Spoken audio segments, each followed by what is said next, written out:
Hi, this is Ing Venning.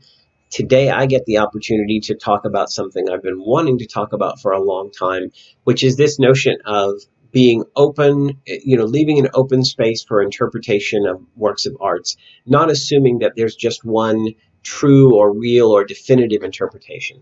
So how this came about was, some of you may recall I recently did a blog post on Slenderman as a personification of fears of capitalism.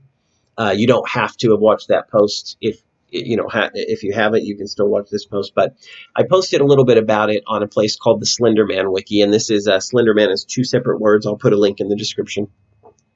So I had a couple of great responses from people whose names I will try to get correct. Nyenye Bra was talking about, Slenderman is personification of fears of capitalism. That works, but you could also see him as personifying those in power in various different systems throughout history. Implored said something to the effect of how it could also be an interpretation of fears of the unknown, that Slenderman could personify fears of the unknown. So I came back and I said, even though I do believe that you can see him as a personification of fears of capitalism, there are other ways that you could see Slenderman. So, for instance, he could be a personification of fears of the unknown. And Slenderman kind of achieves this in a way that some of the Lovecraft figures do. So I hope to get back and talk about Lovecraft in a future post because he's awesome. Slenderman could personify the negligent or abusive parent or leader. He could personify the shadow self or the other. And there are various other interpretations as well. So I had a fantastic response from someone, if I'm pronouncing this correct, Fobarimperius. And Fobarimperius said that basically what I'm referring to is this concept of the death of the author. And I'm just going to read from this person's response. They say, in this essay, they post a link, and I'll include the link. The author argues against the method of reading and criticism that relies on aspects of the author's identity to distill meaning from the author's work. In this type of criticism against which he argues, the experiences and biases of the author serve as a definitive explanation of the text. For Barthes, however, the author of this article, this method of reading may be apparently tidy and convenient, but is actually sloppy and flawed. To give a text an author and assign a single corresponding interpretation to it is to impose a limit on that text.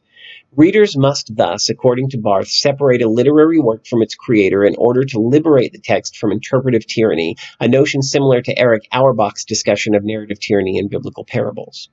Each piece of writing contains multiple layers and meanings. In a well-known quotation, Barthes draws an analogy between text and textiles, declaring that a text is a tissue or fabric of quotations drawn from innumerable centers of culture rather than from one individual experience. The essential meaning of a work depends on the impressions of the reader rather than the passions or tastes of the writer. A text's unity lies not in its origins or its creator, but in its destination or its audience. So kudos to Fobarimperius for bringing this up and for sharing their thoughts. I literally gave them kudos on the site. I think that this is a great way of looking at things. I remember, and I'm not real familiar with Barthes. I've heard of him, but I haven't read any of his essays. But I remember taking a literary criticism class years ago, and when we were, introduced to the different types of criticism, like, Marxist criticism, biographical, historical criticism, new criticism, etc. I remember thinking, oh, all these are valid and they all work as different interpretations.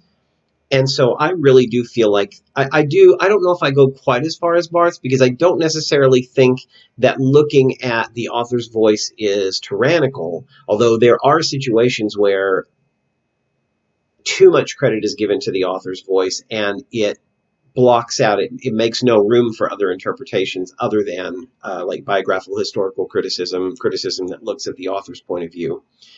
But I do think that the author's voice is one of many. Sure, we should look at what the author's going through, what their life is like, what they've experienced, what their viewpoints are and opinions are. Yes.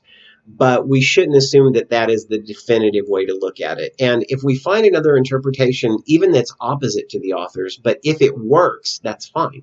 If we find multiple interpretations that are opposed to each other, that's okay. We can hold different things, different ideas that are opposed to each other in our heads.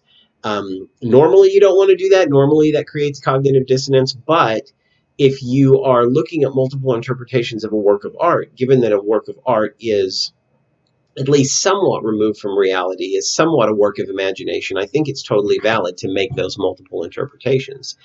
I would like to say, as an author, I tend to hesitate to talk about my own work. And the reason is this: I might write a story or a novel or a poem or whatever and put it out there in the world. And then I might give what I think is the interpretation. Well, I'm only one interpreter. And people would say that I have the most authority to interpret because I'm an author, but I'm not so sure that that's true. I could put something out there that I don't notice that there's another metaphor that I haven't seen. And someone could come along and notice that metaphor that maybe came out of my subconscious mind, or was just something that, I put it together and I didn't realize that those things work together in that way. If I come along and say, oh, no, you're wrong, this is not what I was thinking of when I wrote it, then I am not allowing space for the multiplicity of interpretation. I am basically limiting my own work to just the things that I was thinking about when I wrote it, when there could be more that's apparent there. So as an author, even for my own work, I think it's real important that that destination vehicle be the audience, and not the author, that I'm not the authority on what I write, but that I'm one interpretation, I'm one voice, and then I put it out there for others to interpret and to give their voices about as well. I don't really see a piece of art that I create as like a manufactured good or an object. I see it as an organic living being that can go out from me and grow and mature and develop on its own and maybe create something I didn't interpret. Now, having said that, I really pay close attention to the metaphors I use. I don't think I ever use a tree without there being a reason, or someone's name without there being a reason, or different colors, or I do try to make sure there's something behind everything. But I'm not going to catch everything. And other people out there who are, really smart people, they might catch other things. People like Fobarimperius, like Ninjabra, like Implord, other people that are responding to my work, they might see something in it that I didn't see. So it's real important to make space for multiple interpretations, even for an author, even if you think there's a definitive source of interpretation. I try to always do that in my blog videos, but if I miss something, call me out on it. That's totally fine. In fact, I love input, whether it's on the Slender Man Wiki or here on YouTube or through my website or to my email at ingandingvenning.com or whatever. So please feel free to like, comment, share, subscribe, share what your point of view is, even if it seems opposed to mine, even, because I want to make that room for multiple interpretations. And I would love to hear what other people have to say. One of the greatest things that can happen to me as an author and as a YouTube creator is to get feedback like this that in its turn interprets what I say and what I understand. So really, in a way, this blog post and the comments on the Slenderman Wiki, they're like that work of art that's that organic being that goes out there and grows and matures on its own as different people interact with it. And I love that.